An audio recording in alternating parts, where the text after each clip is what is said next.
नमस्कार। इस हफ्ते के एपिसोड में आपका स्वागत है। मैं हूं हर्ष वोरा और ये सीरीज जो हर संडे को चलती है, इसमें हम इंडिया के मेजर मैक्रो इकोनॉमिक इंडिकेटर्स को ट्रैक करते हैं और उनके इकोनॉमी पे क्या इम्पैक्ट पड़ रही है उसको बारीकी से एनालाइज करते हैं। इस हफ्ते हम बहुत महत्वपूर्ण दो तरह के डेटा एनालाइज करने वाले हैं। एक तो इंडिया में बैंकिंग सिस्टम में क्रेडिट ग्रोथ यानी कि लोन ग्रोथ की स्थिति क्या है वो देखेंगे। सेकंड, इंडिया में FDI फॉरेन डायरेक्ट इन्वेस्टमेंट के फ्लोज की स्थिति देखेंगे। ठीक है, तो चलिए शुरू करते हैं। सबसे पहले बैंकिंग सेक्टर का क्रेडिट ग्रोथ को एनालाइज करते हैं। अब सबसे पहले हम डेटा को देखें, हार्ड डेटा को रिजर्व बैंक ऑफ इंडिया जो रिलीज करती है एवरी मंथ, उसको देखें। उसके पहले ये जानना जरूरी है कि इंडिया की बैंकिंग सिस्टम की क्रेडिट जो है वो पिछले जून जुलाई के पहले यानी कि जून जुलाई 2024 के पहले अराउंड 20% का ग्रोथ था एवरी मंथ। ठीक है, वो धीरे धीरे स्लो डाउन होकर जून जुलाई के बाद 17%, 13%, 12% और जनवरी 2025 में देखें तो ऑलमोस्ट 11 to 12% जितना स्लो डाउन हुआ है। तो 20% का पीक लगाते हुए, मतलब जनवरी 2024 में 20% का पीक लगाते हुए उसके बाद आज 11% का ग्रोथ है। तो काफ़ी शार्प स्लो डाउन आया है क्रेडिट ग्रोथ को लेके।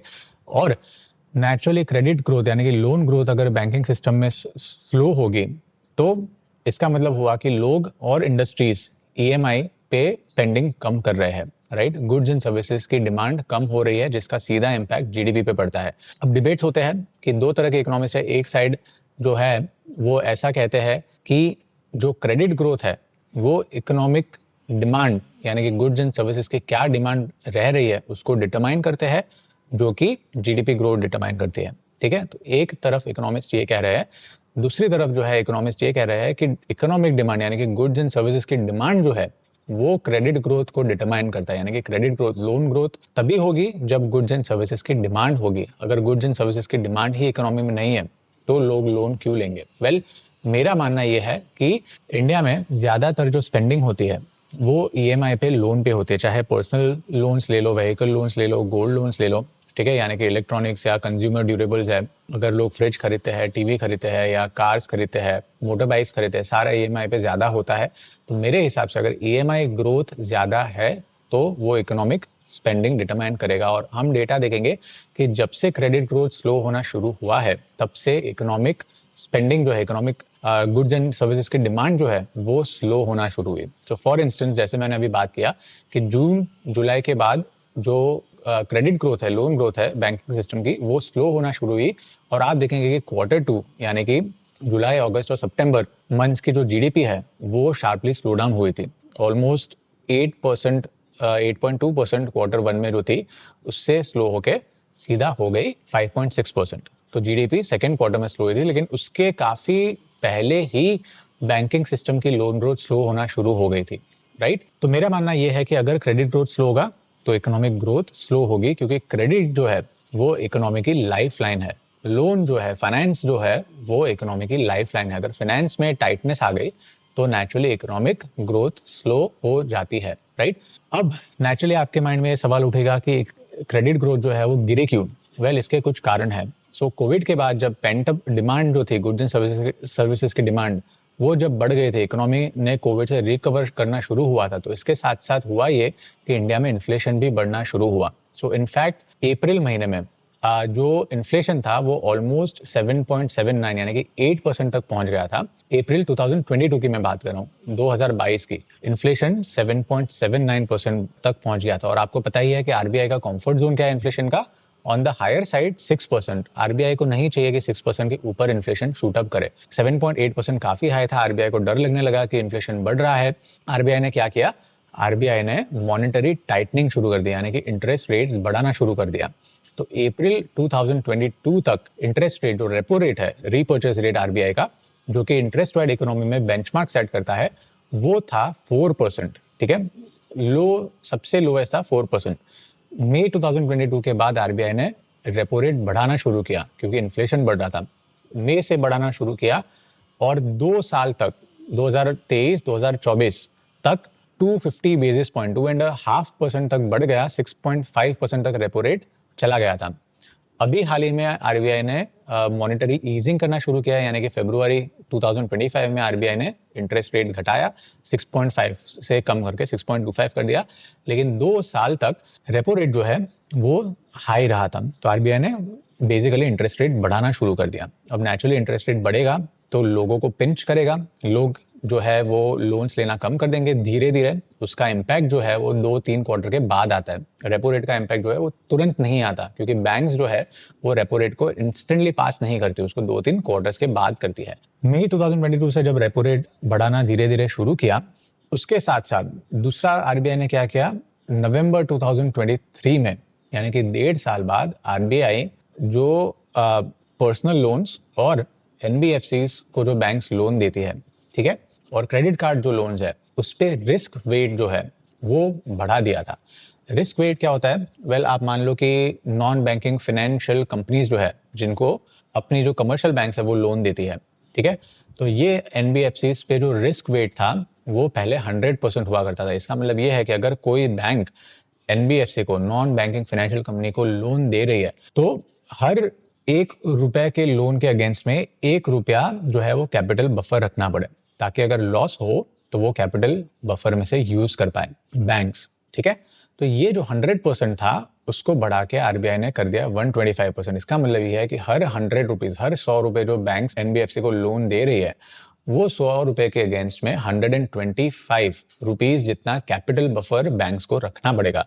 यानी कि आरबीआई को लगा कि एनबीएफसीज में इतना लोन दे रहे हैं तो रिस्क बढ़ रहा है, इकोनॉमी में सिस्टमिक स्ट्रेस बढ़ रहा है। तो कल सवेरे मानो आईएलएफएस का जो क्राइसिस था 2018 में, 17-18 में, अगर ऐसा कोई क्राइसिस रिपीट हो गया एनबीएफसी में, कोई एनबीएफसी ने डिफॉल्ट करना शुरू कर दिया, तो फिर बैंकिंग सिस्टम में स्ट्रेस आ सकता है। तो हम क्या करेंगे, हम बैंकिंग सिस्टम में जो कैपिटल बफर की रिक्वायरमेंट है वो बढ़ा देंगे। यानी हर 100 रुपए जो एनबीएफसी को दे रही है बैंक लोन, उसके अगेंस्ट में बैंक्स को 125 रुपए जितना कैपिटल बफर रखना जरूरी है, ताकि कोई एनबीएफसी ने लॉस किया तो फिर बैंक्स के पास इनफ कैपिटल रहे कि उस लॉस को एब्जॉर्ब कर पाए, ठीक है। तो एनबीएफसी पे 100% से 125% कर दिया रिस्क वेट। इसके साथ साथ पर्सनल लोन्स में भी आरबीआई को थोड़ा रिस्क लगा कि इतनी सारी पर्सनल लोन्स जा रही है। हाउसिंग के लिए मानो कोई पर्सनल लोन ली है, तो वो पर्सनल लोन्स का जो यूसेज है वो एंड कस्टमर जो है, एंड कंज्यूमर, वो हाउसिंग के लिए यूज नहीं कर रहा था, वो पर्सनल लोन कोई और ही चीज के लिए यूज कर रहा था। ऐसा भी हुआ था केस। तो आरबीआई को थोड़ा कंसर्न हुआ, वरी हुआ कि ये भी गलत है।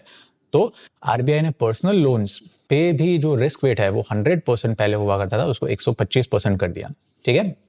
इसका मतलब ये है कि बैंक्स को कैपिटल बफर इंक्रीज करना पड़ा। अब नेट कैपिटल बफर इंक्रीज करना है इन लोन्स के अगेंस्ट में, तो या तो बैंक्स के पास पैसे ना हो तो बैंक्स को मार्केट से बोरो करना पड़ेगा, या बाहर से बोरो, या फिर रेस करने पड़ेंगे, राइट। वो पैसे इन्वेस्टर्स से रेस करने पड़ेंगे। तो बैंक्स के लिए डिफिकल्ट हो गया, जिसकी वजह से बैंक्स ने लेंडिंग जो है वो थोड़ा टाइट कर दिया, रिस्ट्रिक्शन ला दिया बैंक्स ने। इवन क्रेडिट कार्ड पे भी आरबीआई ने जो रिस्क वेट है वो पहले 125% हुआ करता था, वो बढ़ा के 150% कर दिया, क्योंकि क्रेडिट कार्ड लोन्स भी आरबीआई को रिस्की लग रही थी, ठीक है। तो बैंक्स ने थोड़ा लेंडिंग देना कम कर दिया। इसके बाद आप देखोगे, हम डेटा भी देखेंगे कि पर्सनल लोन्स और क्रेडिट कार्ड लोन्स है वो धीरे धीरे शार्पली स्लो डाउन होना शुरू हुई। इसके अलावा तो इन्फ्लेशन धीरे धीरे कम होना शुरू हुआ। फिर हुआ ये कि 2024 में हीट वेव्स आई, मॉनसून के कारण काफ़ी सारे क्रॉप्स डैमेज हो गए, इन्फ्लेशन वापस बढ़ गया। अक्टूबर 2024 में, जैसे हमने पिछले वीडियोस में डिस्कस किया, कि इन्फ्लेशन जो है वो 6.2% पहुंच गया, सीपीआई इन्फ्लेशन। आरबीआई को फिर से कंसर्न होना शुरू हुआ, तो आरबीआई ने और टाइटनेस बढ़ा दी मनी सप्लाई की। कैसे किया आरबीआई ने, क्या किया? वेल, आरबीआई ने रिवर्स रेपो ऑप्शंस करना शुरू किया। रिवर्स रेपो ऑप्शंस में क्या है, वो रेपो का ऑपोजिट है। रेपो ऑप्शंस में आरबीआई बैंक्स को बोरो लेंड करती है, राइट। जो कमर्शियल बैंक्स है वो आरबीआई से बोरो करती है at the repo rate. RBI ने क्या किया कि रिवर्स रेपो करना शुरू किया। इसका मतलब ये है कि बैंक जो है वो आरबीआई में पैसा पार्क करेगी, डिपॉजिट करेगी, और आरबीआई उनको रिवर्स रेपो रेट जो है वो रेट पे उनको इंटरेस्ट देगी बैंक्स को। तो रिवर्स रेपो रेट में आरबीआई ने, रिवर्स रेपो रेट के द्वारा आरबीआई ने सिस्टम में से, मॉनेटरी सिस्टम में से पैसे विड्रॉ करना शुरू किया है। आरबीआई जब रिवर्स रेपो का ऑप्शन करती है तो काफ़ी सारे बैंक्स को ऐसा लगता है कि चलो हमने एक तरफ लेंडिंग कम कर दी है, तो ये पैसे कहाँ रखे, हम ये पैसे आरबीआई पे डिपॉजिट कर देते हैं, आरबीआई के पास। तो रिवर्स रेपो ऑप्शंस करने से जो इकोनॉमी में मनी सप्लाई जो था वो कम होना शुरू हुआ, मनी सप्लाई लिक्विडिटी डेफिसिट में चली गई। ठीक है, जो लिक्विडिटी थी इकोनॉमी में वो डेफिसिट में चली गई। अब लिक्विडिटी नेचुरली कम हो जाएगी बैंकिंग सिस्टम में, पैसे नहीं होंगे बैंक्स के पास क्योंकि रिवर्स रिपो में आरबीआई इंटरेस्ट रेट अच्छा दे रही है,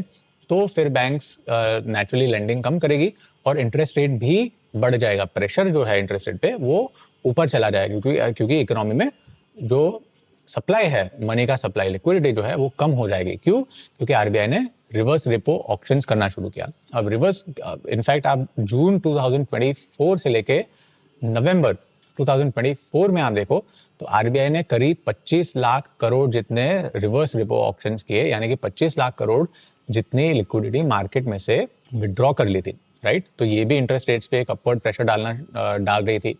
तो ये इंटरेस्ट रेट पे जो अपवर्ड प्रेशर चलता है, इससे कंज्यूमर्स को बहुत नुकसान होने लगा, कंज्यूमर्स को बहुत पिंच होने लगा, उन्होंने लोन्स कम लेना शुरू किया। ठीक है, तो बैंकिंग सिस्टम में जो क्रेडिट ग्रोथ है वो धीरे धीरे कम हो गई। तो सबसे पहले आरबीआई ने 2022 से जो स्टोरी शुरू हुई, इंटरेस्ट रेट बढ़ाना शुरू किया, उसके बाद रिस्क वेट बढ़ाया कुछ सेगमेंट्स में, जैसे पर्सनल लोन्स है, क्रेडिट कार्ड लोन्स है, एनबीएफसी को जो लोन्स दे रही है वो, और उसके अलावा आरबीआई ने कुछ दूसरे टूल्स भी अपनाए जैसे कि रिवर्स रेपो ऑक्शंस, कुछ ओपन मार्केट ऑपरेशंस भी आरबीआई ने डिप्लॉय किए थे, जैसे कि आरबीआई ने जो गवर्नमेंट के बॉन्ड्स है उनको बेचना शुरू किया था मार्केट में। गवर्नमेंट के बॉन्ड्स जो आरबीआई के बैलेंस शीट में होते हैं, वो जब आरबीआई मार्केट में बेचती है तो नेचुरली बैंक्स वो बॉन्ड्स खरीदेगी और बॉन्ड्स खरीद के वो जो पैसे है वो आरबीआई को देगी बैंक्स। तो अगेन बैंकिंग सिस्टम में से पैसे चले गए, राइट। तो वो भी लिक्विडिटी कम हो गई, लिक्विडिटी अगेन कम हो गई, तो इंटरेस्ट रेट पे प्रेशर बढ़ने लगा। ये सारे कारण है कि क्रेडिट ग्रोथ धीरे धीरे इकोनॉमी में स्लो होते गया। अच्छा, दूसरी चीज ये है, आरबीआई ने टाइट क्यों रखी मॉनेटरी पॉलिसी? सबसे पहली बात कि इन्फ्लेशन 2022 में भी 8% था, 7.79% अप्रैल के करीब, और बाद में अक्टूबर में भी 6.21% इन्फ्लेशन चला गया था। उसमें फूड इन्फ्लेशन आप देखो तो ऑलमोस्ट 11% टच कर गया था। तो इन्फ्लेशन के कारण आरबीआई ने मॉनेटरी टाइटनिंग पॉलिसी रखी, जिसके कारण क्रेडिट ग्रोथ शार्पली स्लो हो गई थी। ठीक है, अब जनवरी 2025 में क्रेडिट ग्रोथ जो है बैंकिंग सिस्टम का, लोन ग्रोथ, उसकी सिचुएशन क्या है उसको हम डेटा में देखते हैं। तो ये डेटा जो आप देख रहे हो, ये डेटा रिलीज करती है आरबीआई। आरबीआई की वेबसाइट पे आप जाओगे तो आपको एक रिपोर्ट मिलेगा जिसको बोलते हैं सेक्टोरल डिप्लॉयमेंट ऑफ क्रेडिट। क्या? सेक्टोरल डिप्लॉयमेंट ऑफ क्रेडिट, ये एक रिपोर्ट मिलेगी। तो उसमें ये सारा डेटा होता है कि कौन सी सेक्टर्स, इंडस्ट्रीज में क्या ग्रोथ हो रही है क्रेडिट की। तो यहाँ पे आप देख सकते हो कि हमने कंपेयर किया है जनवरी 2024 और जनवरी 2025 को, और इसमें आपको क्लियरली दिख रहा है कि जैसे टोटल बैंक क्रेडिट जो है वो जनवरी 2024 में करीब 20% हुआ करती थी, जो कम होके 11% हो गई 25 तक, है ना। एग्रीकल्चर में भी आप देखो तो 20% जो थी वो कम होके 12% हो गई, राइट। इनफैक्ट एग्रीकल्चर में थोड़ा ग्रोथ ज़्यादा हो सकता था, मे बी 14% हो सकता था, पर इसमें हुआ क्या कि एचडीएफसी बैंक जो है उन्होंने लास्ट ईयर में 2024 में जो एग्रीकल्चर में गोल्ड लोन्स देते थे, वो गोल्ड लोन्स को रिक्लासिफाई करके उन्होंने रिटेल गोल्ड लोन्स में डाल दिया। तो यहाँ पे रिटेल आप गोल्ड लोन्स देखोगे नीचे, तो वो गोल्ड लोन्स काफी बढ़ी हुई है, 77% का ग्रोथ है। तो इसमें से कुछ ग्रोथ जो है वो बिकॉज एचडीएफसी ने जो रिक्लासिफाई की थी एग्रीकल्चर गोल्ड लोन्स को रिटेल गोल्ड लोन्स में डाला, उसकी वजह से है, राइट। तो एग्रीकल्चर में उसके बावजूद स्लो डाउन तो था ही, राइट, पर इतना शार्प स्लो डाउन नहीं था जितना कुछ दूसरे सेगमेंट्स में है, क्योंकि एग्रीकल्चर में अगेन मानसून अच्छी हुई थी, फ्लडिंग हुआ था कुछ क्षेत्रों में, पर ओवरऑल मानसून अच्छी हुई थी। तो रबी क्रॉप्स का जो हार्वेस्ट है वो भी अच्छा हुआ था। खरीफ क्रॉप का जो हार्वेस्ट है, जो कि मानसून में बोए जाते हैं, उनका भी हार्वेस्ट अच्छा हुआ था, तो फार्मर्स की इनकम भी अच्छी थी। तो उसमें क्रेडिट ग्रोथ एग्रीकल्चर में कंपैरेटिवली दूसरे सेगमेंट्स के कंपैरिजन में काफी स्ट्रांग चल रहा था, लेकिन जनवरी 2024 के कंपैरिजन से वीक था। इंडस्ट्री में आप देखो तो जो ग्रोथ है, क्रेडिट ग्रोथ, वो पिछले एक साल में ऑलमोस्ट फ्लैट है, 8%। और विद इन इंडस्ट्री आप देखो तो माइक्रो एंड स्मॉल एंटरप्राइजेस है, माइक्रो एंड स्मॉल बिजनेसेस, उसमें काफी स्लो डाउन है, 16% ग्रोथ था वो 10% हो गया था। मीडियम एंटरप्राइजेस में 10% से 19%, मीडियम एंटरप्राइजेस में इनफैक्ट बढ़ा है क्रेडिट ग्रोथ, और लार्ज में अगेन फ्लैट है, लार्ज एंटरप्राइजेस जो है उसमें अगेन फ्लैट ग्रोथ था। पर ओवरऑल इंडस्ट्री वाइड देखो तो ग्रोथ, क्रेडिट ग्रोथ जो है वो फ्लैट था। तो इंडस्ट्रीज में कुछ खास है नहीं, लोन्स लेना बेसिकली कम कर दिया था। इसका एक रीज़न ये भी हो सकता है, नॉट नेसेसरी, मतलब डिमांड तो, प्रोडक्शन तो कम था ही, जैसे हमने पिछले कुछ वीडियोस में डिस्कस किया है कि इंडेक्स ऑफ इंडस्ट्रियल प्रोडक्शन, यानी कि इंडिया के इंडस्ट्रीज में प्रोडक्शन कितना हो रहा है, तो वो भी पिछले मानो सितंबर के बाद स्लो डाउन होना शुरू किया था। उसमें मतलब वी नो कि प्रोडक्शन स्लो डाउन था, लेकिन जो भी बोरोइंग करना था कॉर्पोरेट्स ने, हो सकता है कि वो बोरोइंग कॉर्पोरेट्स ने या तो इंटरनल फंड से किए हो या फिर बॉन्ड मार्केट से बोरोइंग किया हो। इसीलिए भी हो सकता है कि इंडस्ट्री में जो क्रेडिट ग्रोथ है, बैंक क्रेडिट ग्रोथ, वो कम है। शायद बैंक्स ने लोन्स कम दिए हो, लेकिन इंडस्ट्रीज ने इंटरनल फंड्स यूज किए हो या फिर बॉन्ड मार्केट टैप किया हो बोरोइंग के लिए। ठीक है, तो ये हो सकता है। लेकिन ये स्लो डाउन तो था ही, क्योंकि last year production, index of industrial production काफी स्लो था, राइट। अब सर्विसेज की देखें तो बैंक्स ने सर्विसेज को कितनी लोन दी है, तो सर्विसेज में भी स्लो डाउन काफी शार्प है। टोटल आप देखो तो 24% ग्रोथ थी जनवरी 2024 में, और जनवरी 2025 में 13% ग्रोथ थी। सर्विसेज में काफी शार्प स्लो डाउन थी। इसमें कंप्यूटर सॉफ्टवेयर जो है, यानी कि आईटी कंपनीज, उसमें काफी स्ट्रॉन्ग क्रेडिट ग्रोथ रही है। इसका रीजन ये हो सकता है कि शायद आईटी कंपनीज जो है इंडिया की, उन्होंने एक्विजिशंस किए थे पिछले साल, कुछ मे बी ग्लोबल एक्विजिशंस किए थे, जिसके कारण उन्होंने क्रेडिट ज़्यादा डिमांड की थी। लेकिन इतना पोर्शन है नहीं। मोटा मोटा आप देखो तो सर्विसेज में काफ़ी शार्प स्लो डाउन है। इसके अलावा पर्सनल लोन्स अगर आप देखो तो पर्सनल लोन्स में कौन सी चीज़ें आती है, वेल, कंज्यूमर ड्यूरेबल लोन्स आती है, यानी कि इलेक्ट्रॉनिक्स है या कंज्यूमर अप्लायंसेस है, जैसे फ्रिज है या टीवी है, तो उसमें आप देखो तो काफ़ी शार्प स्लो डाउन था। जनवरी 2024 में ऑलमोस्ट 37% ग्रोथ थी, जो कि स्लो होकर -3% हो गई है, राइट। सो कंज्यूमर ड्यूरेबल्स का तो बहुत खराब हाल था। हाउसिंग लोन्स आप देख लो, हाउसिंग लोन्स स्ट्रॉन्ग थी। जनवरी में ऑलमोस्ट नेग्लिजिबल ग्रोथ था 2024 में, जनवरी 2025 में 11% ग्रोथ था, और हमें पता है कि हाउसिंग मार्केट काफ़ी स्ट्रॉन्ग चल रहा है। इवन अभी रियल एस्टेट सेक्टर काफ़ी स्ट्रॉन्ग चल रहा है। हाउसिंग लोन्स में ग्रोथ है। क्रेडिट कार्ड में शार्प स्लो डाउन है, जो 31% ग्रोथ हुआ करता था एक साल पहले, स्लो होके 13% ग्रोथ हुआ है क्रेडिट कार्ड में।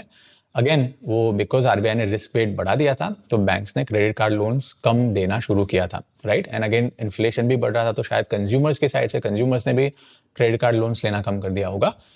व्हीकल लोन्स में स्लो डाउन है, 10% का ग्रोथ था, जो कि पहले 13% हुआ करता था। गोल्ड लोन्स में सबसे ज़्यादा शार्प राइज है गोल्ड लोन्स में।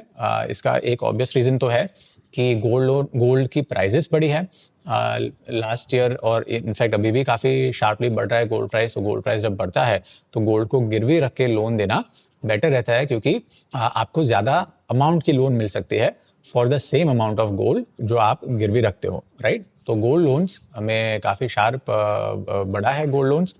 और इसके बाद अदर पर्सनल लोन्स अगर आप देख लो तो उसमें भी शार्प स्लो डाउन है। ओवरऑल वैसे काफ़ी शार्प स्लो डाउन है सब सेगमेंट्स में, एक्सेप्ट आप देख लो सर्विसेज में जो आईटी कंपनीज है उसमें क्रेडिट ग्रोथ स्ट्रॉन्ग चली है, और गोल्ड लोन्स स्ट्रॉन्ग चल रही है, और हाउसिंग लोन स्ट्रॉन्ग चल रही है।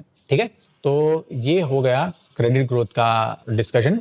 अब आगे जाके क्रेडिट ग्रोथ का क्या है, वेल, मेरा मानना है कि अब धीरे धीरे क्रेडिट ग्रोथ बढ़नी चाहिए, और इसका रीज़न ये है कि एक तो आरबीआई ने अब मॉनेटरी ईजिंग करना शुरू किया है। इसका मतलब यह है कि आरबीआई ने जो रिवर्स रेपो ऑप्शंस किए थे वो आरबीआई ने कम कर दिए है, और अब रेपो ऑप्शंस बढ़ाना शुरू कर दिया है आरबीआई ने।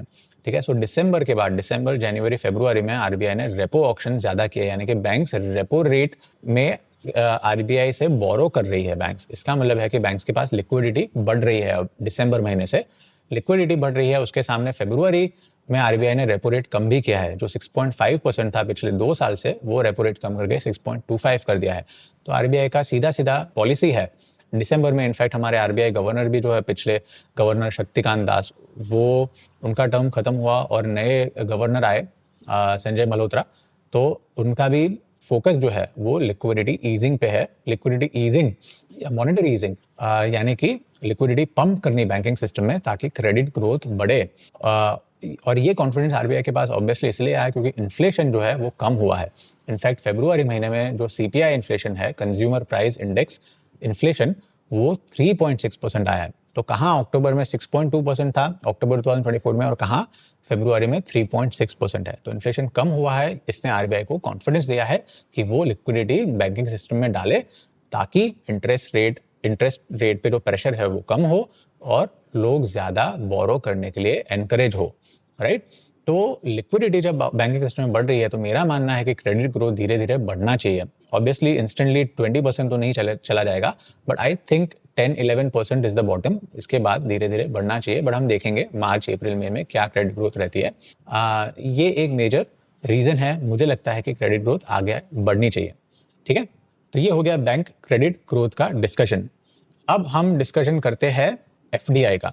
अब जब एफडीआई की बात करें, एफडीआई क्या है? Foreign direct investment. Foreign direct investment again just briefly revise करने के लिए है क्या?